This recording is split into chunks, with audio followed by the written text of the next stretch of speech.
Forme signante et forme signée sont des ressemblances, mais d'à côté. Et c'est en cela, sans doute, que la ressemblance dans le savoir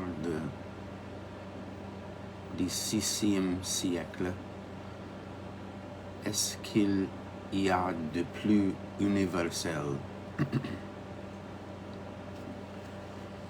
À la fois ce qu'il y a de plus visible,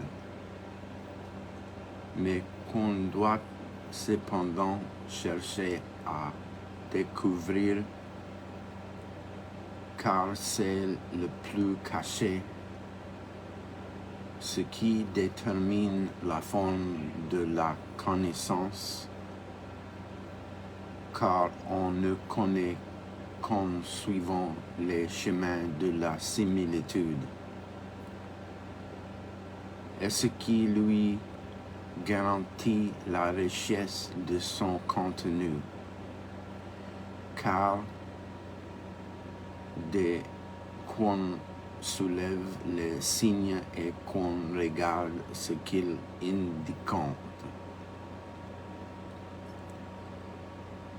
on laisse venir au jour et étinceler dans sa propre lumière la ressemblance elle-même. Appelons herméneutique l'ensemble des connaissances et des techniques qui permettent de faire parler les signes et de découvrir leur sens. Appelons sémiologie l'ensemble des connaissances et des techniques qui permettent de distinguer où sont les signes,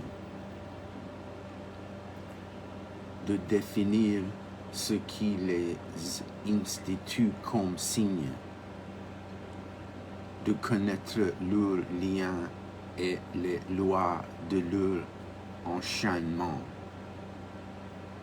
Le XVIe siècle a superposé sémiologie et herméneutique dans la forme de la similitude.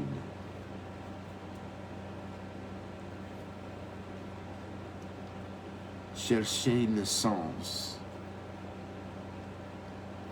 c'est mettre au jour ce qui se ressemble.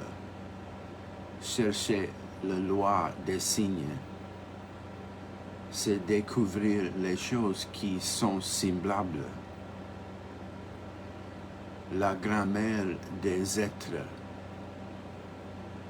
c'est leur exégèse, et les langages qu'ils parlent ne racontent rien d'autre que la syntaxe qui les lie.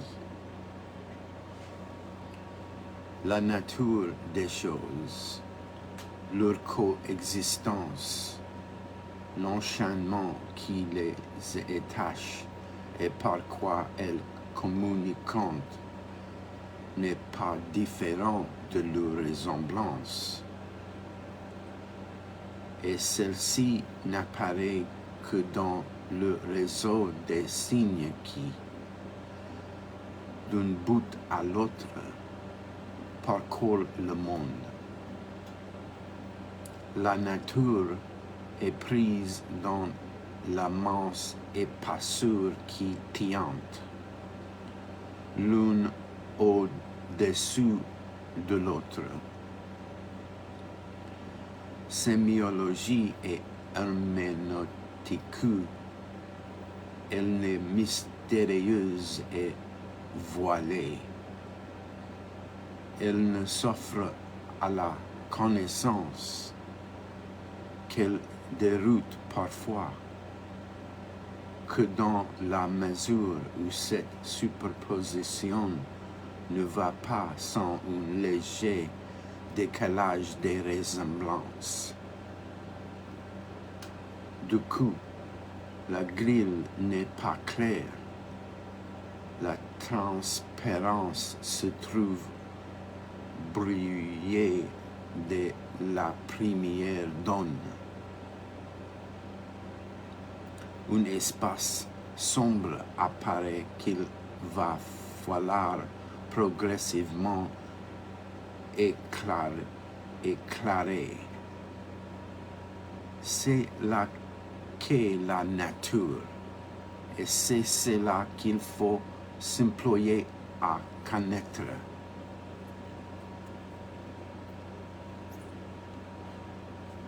Tout serait immédiat et évident si l'herméneutique de la ressemblance et la sémiologie des signatures coïncidantes sans la moindre oscillation.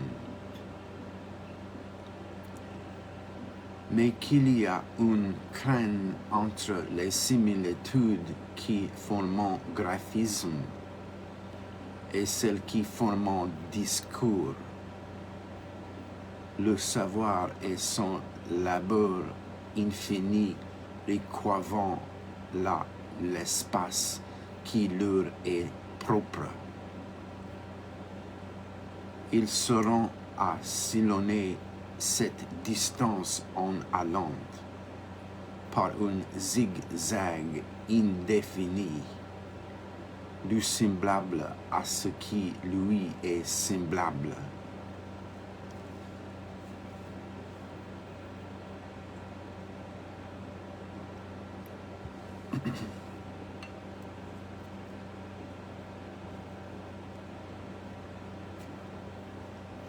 Partie 3. Les limites du monde. Telle est, dans son esquisse la plus générale, l'épistémé du XVIe siècle. Cette configuration emporte avec soi un certain nombre de conséquences. Et d'abord, le caractère à la fois pléthorique et absolument pauvre de ce pouvoir, de ce savoir. Pléthorique puisqu'il est illimité. La ressemblance ne reste jamais stable en elle-même. Elle n'est fixée qu'ici elle renvoyée à une autre similitude, qui en appelle à son tour de nouvelles, de sorte que chaque ressemblance ne vaut que par l'accumulation de toutes les autres, et que le monde entier doit être parcouru pour que la plus mince des analogies soit justifiée et apparaisse enfin comme certaine.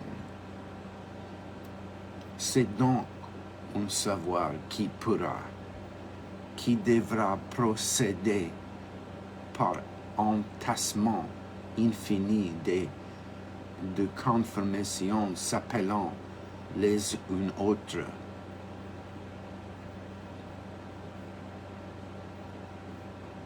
Et par là, de ses fondations, ce savoir sera sablonneux, la seule forme de liaison possible entre les éléments du savoir.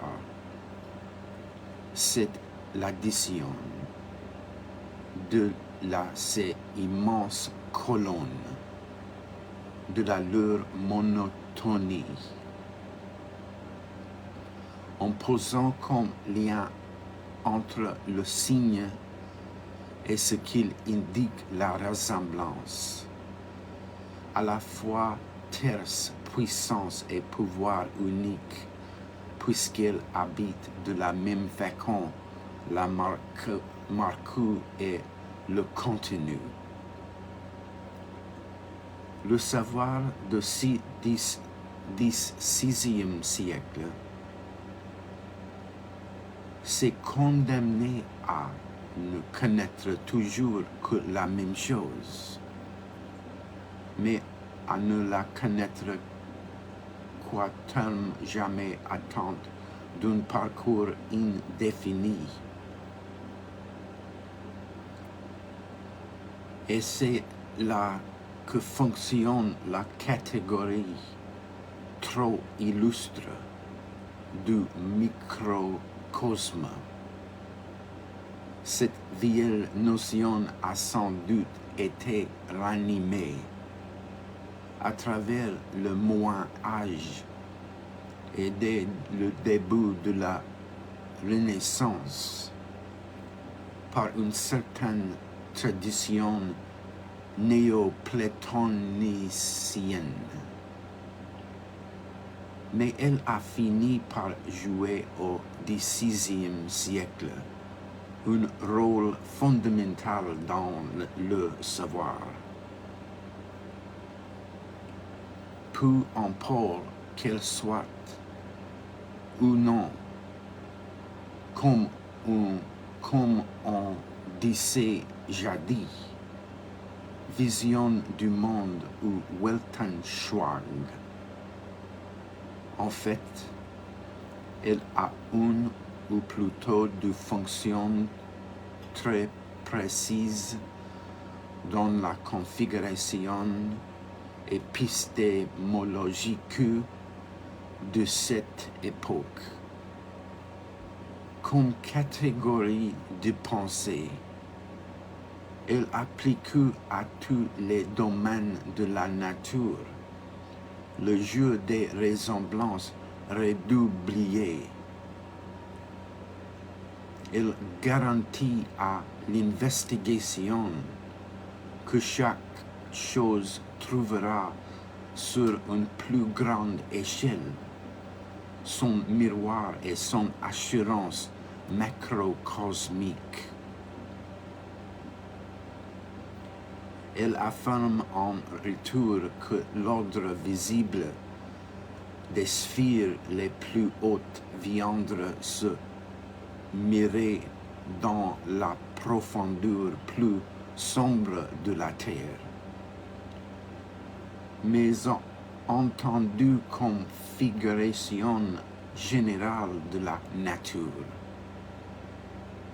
elle pose des limites réelles et pour ainsi dire tangibles. Ce cheminement inlassable des similitudes qui se relaient. Elle indique qu'il existe un grand monde et que son périmètre trace la limite et toutes les choses créées. Quoi à l'autre extrémité, il existe une créature du privilège qui reproduit dans ses dimensions restreintes l'ordre immense du ciel, des astres, des montagnes, des rivières et des orages, et que c'est entre les limites effectives de cette analogie constitutive que se déploie le jeu des ressemblances. Par ce fait même, la distance du microcosme au macrocosme a beau être immense, elle n'est pas infinie. Les êtres qui y séjournent ont beau être nombreux, on pourrait à la limite les compter, et par conséquent les similitudes qui, par le jeu des signes qu'elle exigente, s'appuyant toujours les unes sur les autres, ne risquant plus de s'enfuir indéfiniment.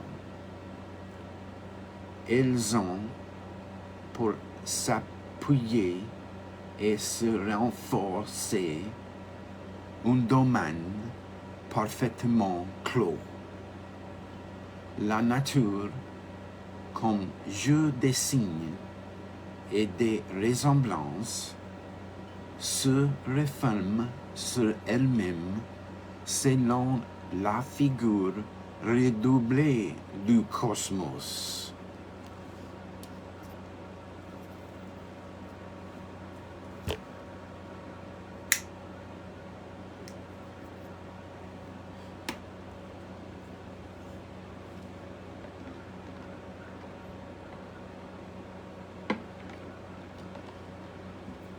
Il faut donc se garder d'inverser les rapports.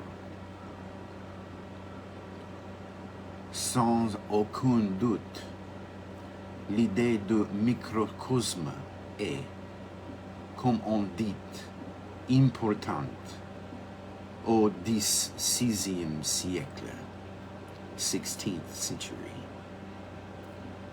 Parmi toutes les formulations qu'on enquête pourrait recenser, elle sera probablement l'une des plus fréquentes. Mais il ne s'agit pas ici d'une étude d'opinion, que sous une analyse statistique de matériaux écrite permettrait de miner.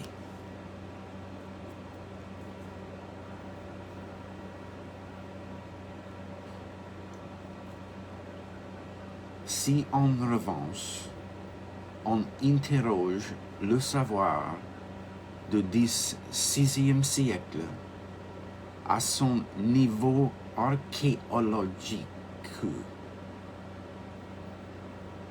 c'est-à-dire dans ce qui l'a rendu possible, les rapports du macrocosme et du microcosme apparaissant comme un simple effet de surface. Ce n'est pas parce qu'on croyait à de tels rapports qu'on s'est mis à rechercher toutes les analogies du monde. Mais il y avait au cœur du savoir une nécessité. Il fallait ajuster l'infinie richesse d'une ressemblance introduite entière entre les signes et leur sens, et la monotonie qui imposait le même découpage de la ressemblance au signifiant et à ce qu'il désignait.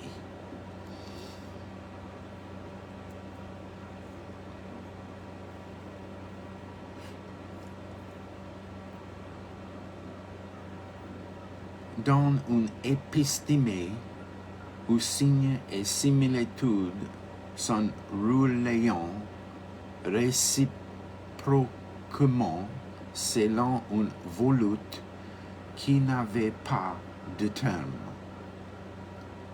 Il fallait bien qu'on pensât dans le rapport du microcosme au macrocosme la garantie de ce savoir et le terme de son épanchement.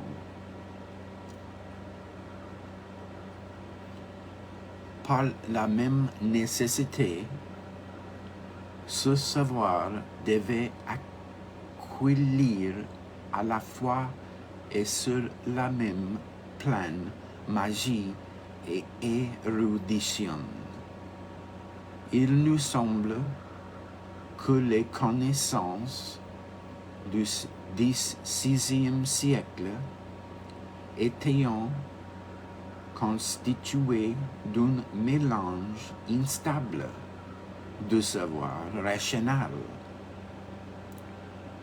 de notions dérivées des pratiques de la magie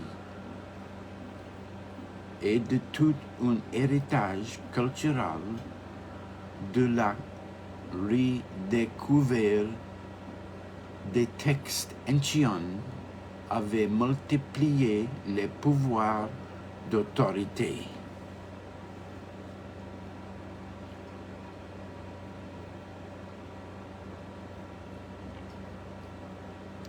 Ainsi conclut, la science de cette époque apparaît dotée d'une structure faible. Elle ne serait que le lieu libéral d'un affrontement entre la fidélité aux anciens, le goût pour le merveilleux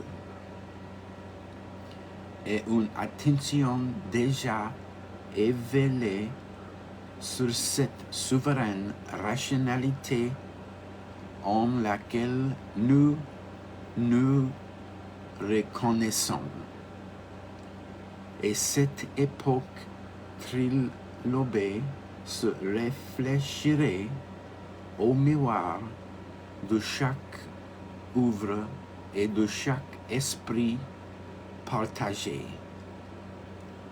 En fait, ce n'est pas d'une insuffisance de structure qui souffre le savoir du XVIe siècle.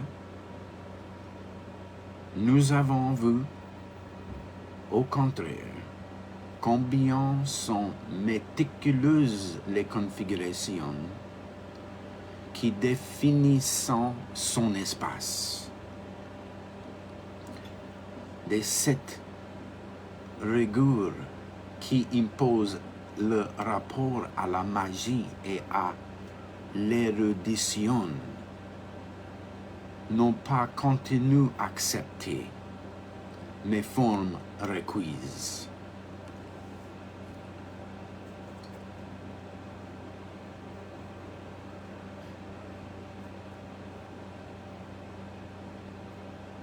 Le monde est couvert de signes qu'il faut déchiffrer, et ce signe qui révélant des ressemblances et des affinités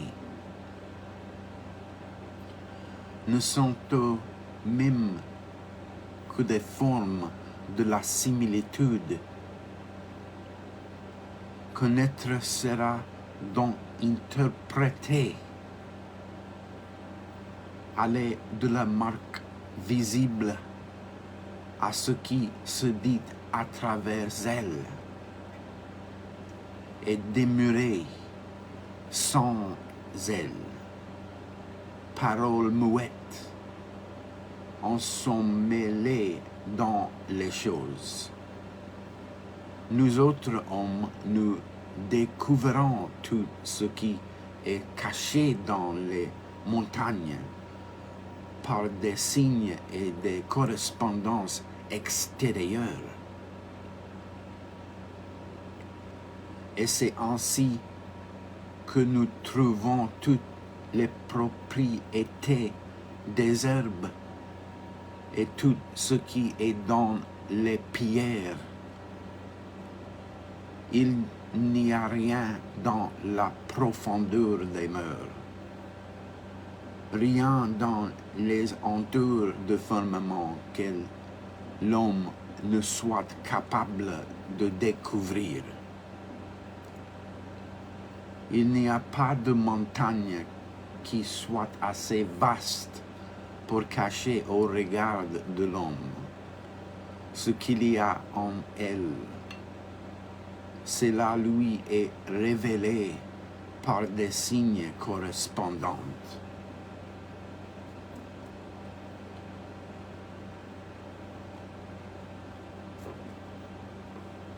La divination n'est pas une forme concurrente de la connaissance. Elle fait corps avec la connaissance elle-même. Or, ces signes qu'on interprète ne désignant le cachet que dans la mesure où il lui ressemblant, et on n'agira pas sur les marques sans opérer en même temps sur ce qui est. Par elle, secrètement indique. C'est pourquoi les plantes représentent la tête, ou les yeux, ou le corps, ou le foie auront efficacité sur un organe. C'est pourquoi les bêtes elles-mêmes seront si sensibles aux marques qui les désignent. Dis-moi donc, demande Paraclès, pourquoi le serpent en Helvétie, Algérie, Suédie comprendre les mots grecs aussi, Océa aussi. Dans quelle académie les ont-ils appris pour que, le mot à peine entendu, ils retournant aussitôt leur queue, afin de ne pas l'entendre de nouveau. À peine ont-ils ouï le mot, nonobstant leur nature et leur esprit, ils restant immobiles et n'impoissonnant personne de leurs blessures venimeuses, et qu'on ne dise pas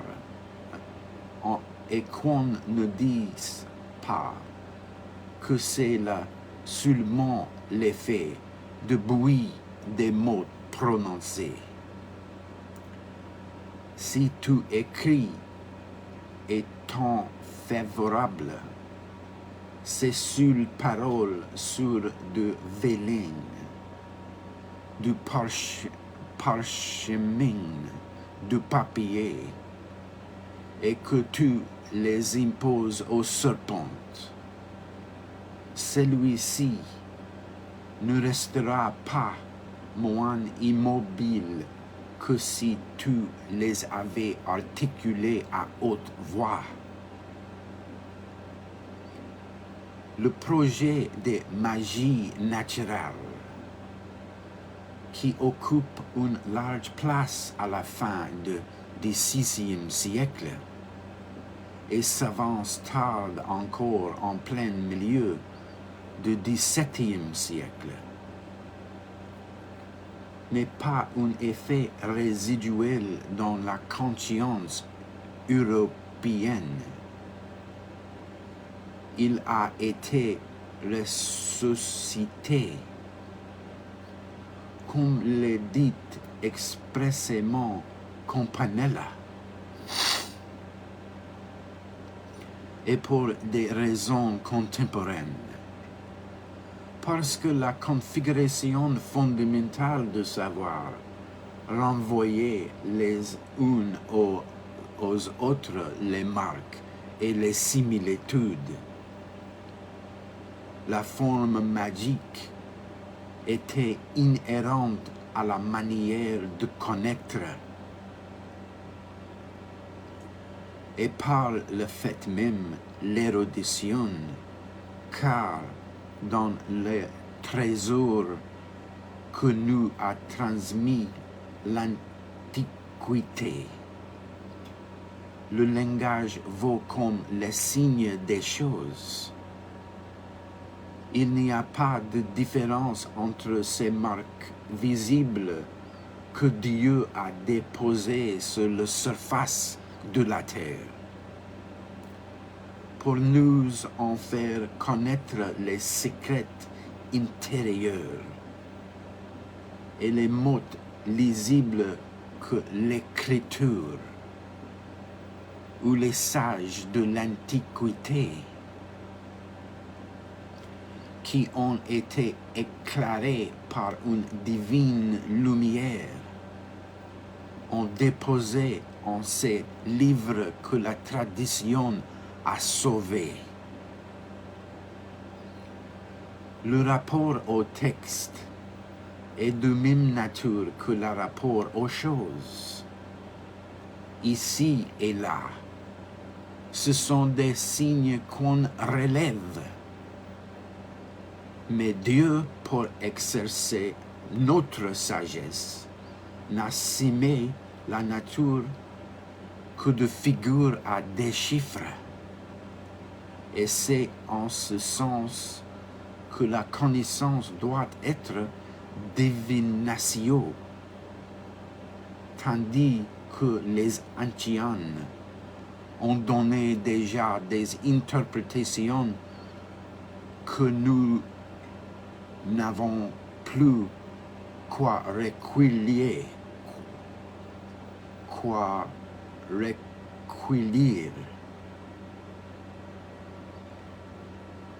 Que nous devrions seulement recueillir s'il ne fallait apprendre leur langue, lire leur texte, comprendre ce qu'ils ont dit.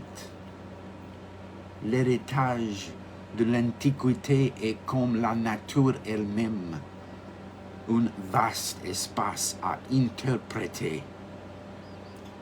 Ici et là, il faut relever les signes et peu à peu les faire parler. En d'autres termes, divinatio et éruditio sont une même herméneutique, mais elles se développent selon des figures semblables à deux niveaux différents. À l'une va de la marque muette à la chose elle-même, et elle fait parler la nature. L'autre va du graphisme immobile à la claire parole et redonne vie aux langages en sommeil. Mais tout comme les signes naturels sont liés à ce qu'ils indiquent par le profond rapport de ressemblance. De même, le discours des anciens est à l'image de ce qu'ils énoncent.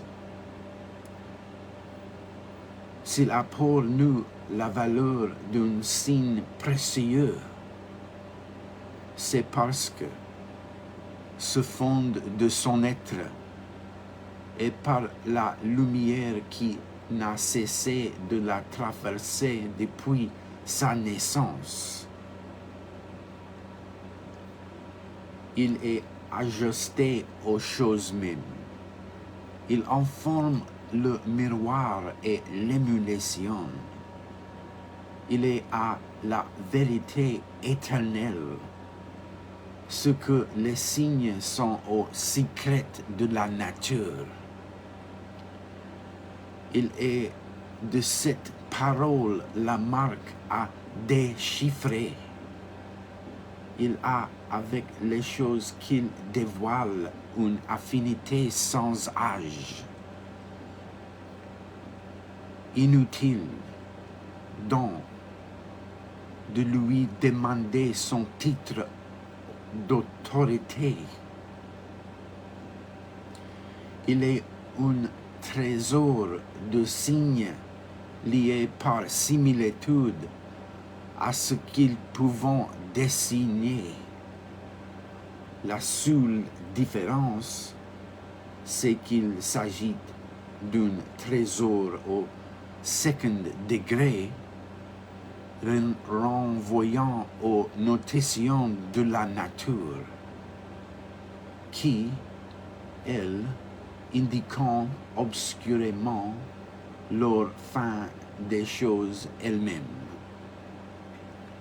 La vérité de toute se marque, qu'elle traversant la nature, ou qu'elle